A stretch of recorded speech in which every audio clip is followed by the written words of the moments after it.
এই মুহূর্তে সবথেকে বড় খবর, হুমায়ুন কবিরকে সাসপেন্ড করা হলো তৃণমূল থেকে। দাদা, আপনাকে সাসপেন্ড করা হয়েছে, কি বলবেন? কিচ্ছু বলবো না।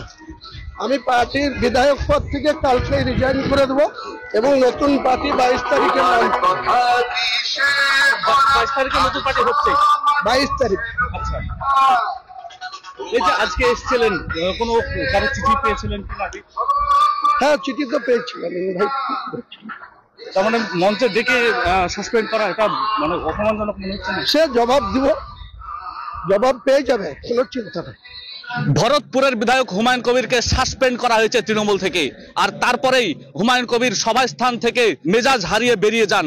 তিনি মোটামুটি 11টা নাগাদ এই সভা মঞ্চে এসেছিলেন এবং সেই সময়তেই রাজ্য থেকে ফিরহাদ হাকিম তিনি প্রেস মিট করে জানিয়েছেন যে তৃণমূল দল থেকে হুমায়ুন কবির সাসপেন্ড। আর তারপরেই সাংবাদিকরা হুমায়ুন কবিরকে প্রশ্ন করতেই তিনি বলেন, আমাকে সাসপেন্ড করা হয়েছে, কিন্তু আগামী 2-1 দিনের মধ্যেই দল থেকে বিধায়ক পদ থেকে রিজাইন দিয়ে দেবেন। এবং তিনি জানিয়েছেন যে সামনে যে বিধানসভা রয়েছে সেই বিধানসভায় তিনি তার দল নিয়েই লড়বেন।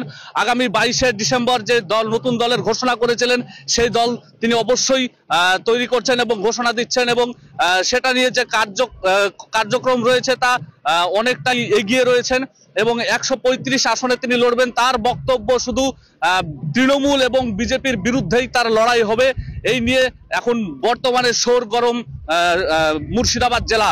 তিনি সভামঞ্চ থেকে বেরিয়ে তিনি একাধিকভাবে তিনি আক্রমণ করার চেষ্টা করেছেন রাজ্য সরকারকে। তিনি সাফ জানিয়ে দিয়েছিলেন যে কয়েকদিনের মধ্যেই সব প্রেস বিবৃতি করে তিনি সবকিছু জানাবেন। ভরতপুরের বিধায়ক হুমায়ুন কবির রয়েছেন, সেই হুমায়ুন কবিরকে সাসপেন্ড করা হয়েছে তৃণমূল থেকে।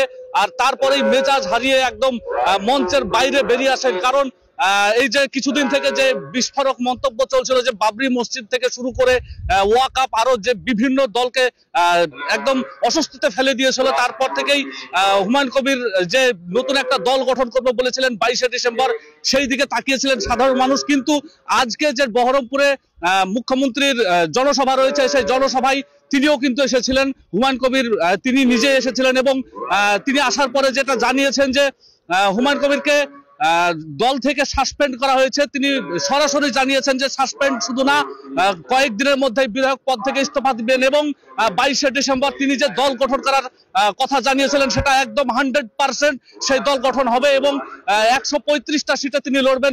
বিজেপি এবং তৃণমূলের বিরুদ্ধেই তার লড়াই। এখন প্রশ্ন হচ্ছে যে তাকে বিধায়ক হুমায়ুন কবিরকে যেই জনসভাতে রয়েছিলেন সেই জনসভায় ডেকে একদম অপমান করা হয়েছে। তারপরে যে বিধায়ক মেজাজ হারিয়ে তিনি গাড়ি নিয়ে এই মঞ্চের স্থান থেকে তিনি বেরিয়ে যান। এখন পরবর্তীতে দেখা যাবে যে হুমায়ুন কবির আসলে কি বলছেন না বলছেন, সেটা পরবর্তীতে নিশ্চয় আপনাদের দেখাবো আমরা।